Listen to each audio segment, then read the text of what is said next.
கேரளாவில் ஹெப்படைட்டிஸ் ஏ எனப்படும் தொற்று வேகமாக பரவி வருகிறது. பாதிப்பு தீவிரமானால் கல்லீரல் மாற்று அறுவை சிகிச்சை மட்டுமே தீர்வு என எச்சரிக்கிறார்கள் மருத்துவர்கள். இதுகுறித்து மருத்துவர் ஃபரூக் அப்துல்லாவுடன் செய்தியாளர் வேதவள்ளி நடத்திய கலந்துரையாடலை பார்க்கலாம்.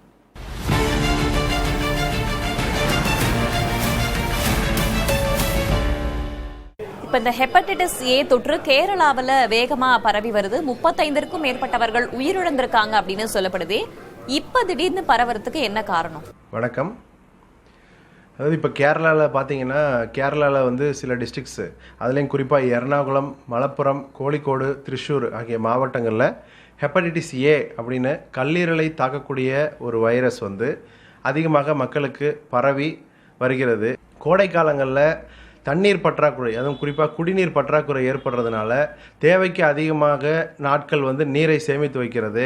அதுக்கப்புறம் அந்த சேமித்த நீரை வந்து முறையாக காய்ச்சி பருகாமல் இருப்பது, கூடவே குடிநீர் குழாய்களும் இந்த சாக்கடையும் ஒன்றா கலந்து, அதனால் வந்து இங்கே சாக்கடையில் இருக்கிற கிருமி தொற்றுகள் வந்து குடிநீர் குழாயில் ஒன்றா கலந்து அதை வந்து மக்கள் பருகும் தன்மை, இது மாதிரி விஷயங்கள்னால வந்து ஹெப்படைட்டிஸ் ஏ தொற்று எளிதாக பரவுகிறது. கல்லீரல்ங்கிறது வந்து நம்மளுடைய உடலுடைய தொழிற்சாலை அப்படின்னு சொல்லக்கூடிய ஒரு உறுப்பு. தோலுக்கு அடித்து பெரிய உறுப்பு எதுன்னு பார்த்தா அது கல்லீரல் தான். கல்லீரல் வந்து ஒரே சமயத்தில் உணவை செரிமானம் செய்வது, அதுக்கப்புறம் பார்த்திங்கன்னா நம்ம ரத்தத்துக்கு உறைதல் தன்மையை தரக்கூடிய கிளாட்டிங் ஃபேக்டர்ஸ் அதை உருவாக்குவது, அப்புறம் எதிர்ப்பு சக்தியை உறுதி செய்யக்கூடிய ஆல்புமின், அதெல்லாத்தையுமே வந்து பார்த்திங்கன்னா நமக்கு வந்து கல்லீரல் தொடர்ச்சியாக உற்பத்தி செய்யுது. சுமார் ஒரு 1000 பணிகளை வந்து கல்லீரல் தொடர்ந்து செய்து கொண்டிருக்கிறது.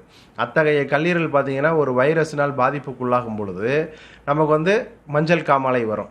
மஞ்சள் காமாலை வந்து பலருக்கும் பார்த்திங்கன்னா சாதாரண ஹெப்படைட்டிஸ் ஏவினால் உண்டாகும் மஞ்சள் காமாலை பல பேருக்கும் ஒரு சாதாரண தொற்றாக ஒரு சில வாரங்கள் இருந்து தானாகவே சரியாகிவிடும். இது ஒரு செல்ஃப் லிமிட்டிங் டிசீஸ்.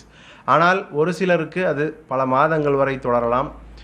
அரிதினும் அரிதாக ஃபல்மினன்ட் ஹெப்படைட்டிஸ் அப்படிங்கிற பேரில் கல்லீரலை வந்து முழுவதுமாக பாதிப்புக்குள்ளாக்கி கல்லீரல் மாற்று அறுவை சிகிச்சை செய்தாலே ஒழிய காப்பாற்ற இயலாத நிலைக்குமே கொண்டு செல்லும்.